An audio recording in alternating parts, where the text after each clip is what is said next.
সামনে যে বোতলগুলো দেখতে পাচ্ছেন এগুলা 10 ml, 50 ml, 100 ml, 500 ml এর স্প্রে বোতল।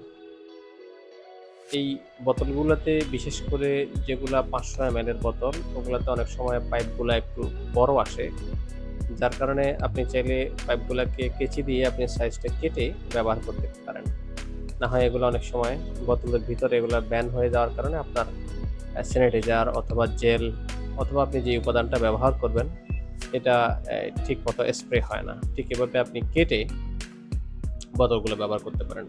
এই প্রোডাক্টগুলো আপনারা হোলসেলে কিনতে অথবা রিটেইলে নিতে আমাদের ওয়েবসাইট ভিজিট করেন অথবা আমাদের হোয়াটসঅ্যাপ নাম্বারে মেসেজ করে বিস্তারিত জানতে পারেন। ধন্যবাদ সবাইকে। আসসালামু আলাইকুম ওয়া রাহমাতুল্লাহ।